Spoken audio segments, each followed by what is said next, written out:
akyajeekuumiddeko okola ky'amaanyi ensi Buganda anti ensi Buganda munnange kuno kwe kwaffe tukyali mu katabo kaffe Basajja Mivule akawandiikibwa Solomon Ike Mpalanyi era ng'olunaku olwaleero tutuuse ku mutwe gwaffe ogugamba nti Katonda Wattu.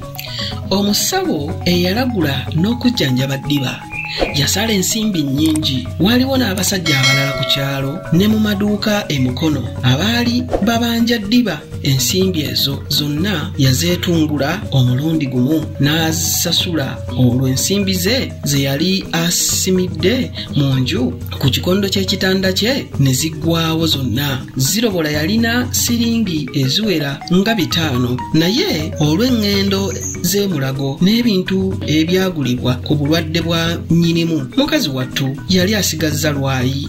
Ebyo byonna ddiba tebyamweraliikiriza kubanga yalina obutitimbe bw'ensimbi ezaali zisukka 9 ezaali ensimire ku kikolo ky'omukoowekoowe ogwali mu luggya ewaali essaazi ly'ente. Ebeesigadde ennaku 2 basitule, ddiba n'ayita mutabani we akawungeezi n'amugamba okunona akakumbi. Olwakakwatako ne bambuka mu mukookoowe. Olwatuuka awaali ekifo ddiba we yali yakukulira ensimbi n'alagira mutabani we okusima n'obwegendereza atooke ku kitereke ekisibe mu biwero by'embugo. Mivule naye teyeekunya ng'akabala ttaka naye aba yakalitema akaseera katono n'alibotola akakumbi ne keetonnya mu kinnya omwali ebintu ebigonda. Omulenzi agenda okubisikayo nga bipamba ne kafiifi ddiba byalaba amagezi ne gamuggwako. Ddiba yakunja ku mikono gy'ekkanzu gye yali ayambadde n'akutama yeetegereze we yassa ensimbi ze. Yataganjula ebipamba byonna nga temuli kasente wadde akamu kati.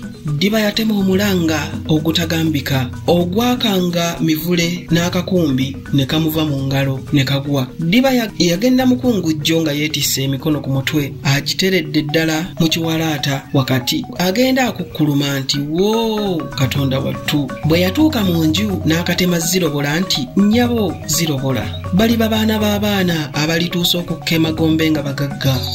Naye ffe kutulemye. Ensimbi zaffe zonna ze twatereka mu mulandira gw'ekkookoowe baazibba. Zirobola yatunuulira bba ng'eyali agenda okumumira. N'abanga yalina kye yagenda okwogera ne kimulema okwatula okutuusa lwe yatulika n'akaaba. Oluvannyuma nga bombi bamaze okwoza ku mmunye, Zirobola n'abuuza bba nti olwo munnange bwe tukoze tutya eby'okugenda ebugerere fe abatakyalina kasimbi konna? Ko ddiba nti sikyayinza kubeera mu kibanja kino era nze kyendabaleka enkya ngende ewa Lwokyenju ampe ensimbi zange ze namuwola tuve wano tugende. Ddiba yabukeereza nkokola n'agenda ewa munne naye ekyamujja enviiri ku mutwe newankubadde nga zaali zisigaddeko ntono kwe kusanga ng'enju ya Lwokyenju baagibambulako amabaati. Ddiba yali akyatangaaliridde. Lwokyenju n'awa amatuka mu nju nga bw'aleekaana nti Katonda nga munene, ani akundeetedde mu kiseera kino munywanyi wange Ddiba? Anti olaba bwe bandeka ebweru ensimbi z'abandi zannema okusasula. Kaakati kwe kummambulira enju ku mabega. Ente bazitutte, mwana mbuzi n'endiga, entebe n'emmeeza nabyo bigendedde omwo. Mpozzi bandekedde buliri. Oluvannyuma kwekutta ku ddoboozi n'agamba nti Ddiba mponya ekitwaze ebyange byonna si kinene kya nnyo, ziri siringi 10 lutti. Ddiba kyakwogera yabula n'akwata ku ttama okumala akaseera. Oluvannyuma n'agamba munne nti tuli ba kateeyamba, nze gw'olaba banzibako siringi ezisukka 9 lwakundaba wano naye sikyali muntu. Bino mbitegedde, weeraba Lwokyenju. Ddiba eryeka teyalikwata, yayitira eyo n'agenda yeekuba ewa musawo we ng'abimuttotolera.